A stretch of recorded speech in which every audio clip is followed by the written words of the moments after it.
Rero nanone nongeye kuguhereza ikaze kuri YouTube channel yacu, aho ngusaba gukanda subscribe muri aka kanya, dore byinshi cyane ugiye kubimenya cyangwa se ubwirwe byinshi cyane kuri uyu musore Dr Nsabi cyangwa se kuri uyu mwamenye ku mazina nka Dr Nsabi. Mbere na mbere hari ikintu utazi cyangwa se hari ibyo tugomba kugenderaho kugira ngo tumenye umurongo neza cyangwa se tubwirwe byinshi kuri Dr Nsabi. Ngenderaho mvuga ngo rimaze gukura ni uko rizwi n'abantu benshi cyane, ubona ari ibintu byazamutse bikajya ku yindi ntera, ni izina ryazamutse rijya mu yandi azwi dufite mu gihugu akora umwuga wa sinema. Ubwo turavuga ba Kiramani, ba Nyambo ndetse n'abandi bantu bagiye batandukanye hano mu gihugu cy'u Rwanda, mutibagiwe n'umusaza uri kubica bigacicikana hirya no hino ku mbuga nkoranyambaga, yaba Instagram, TikTok ndetse na YouTube channel ariwe bakunze kwita Bigiyo Bija.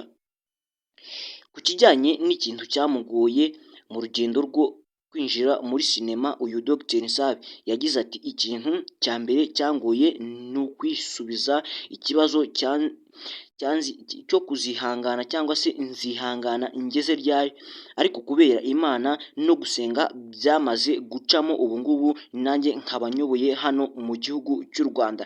Ahamya ko umwuga akora ari umwuga ushobora gutunga umuntu ndetse ko akurikije ibyo agenda abona nta kintu kimuhungabanyije, abona ariho hazava ibimutunga n'abazamukomokaho ndetse n'uko bugenda bwira, uko bwira n'uko bukeye, ari niko akomeza kugenda yiremamo icyizere.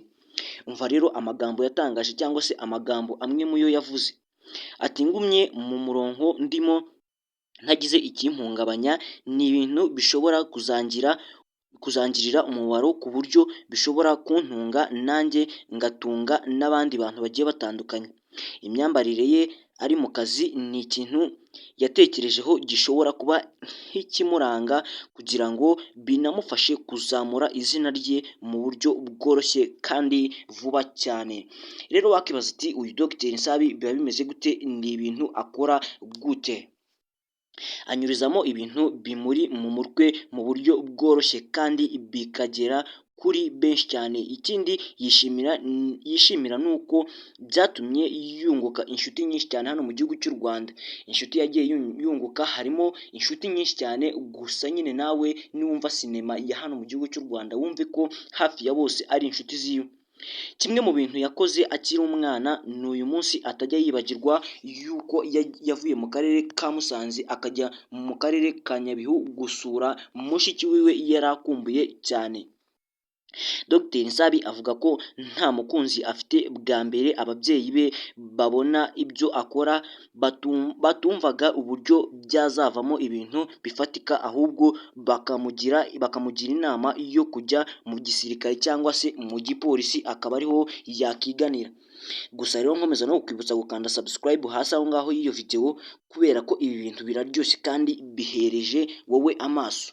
Rero nta kindi ngusaba nk'umuntu uzi icyo gukora, banza ukande subscribe, ahandi rero tujye twatwika tumenye byinshi cyane kuri uyu musore wacu Dr Nsabi. Nanakubwira ati ciao ciao. Rero byinshi cyane murajya mubikora kuri iyi channel Imarashavu TV.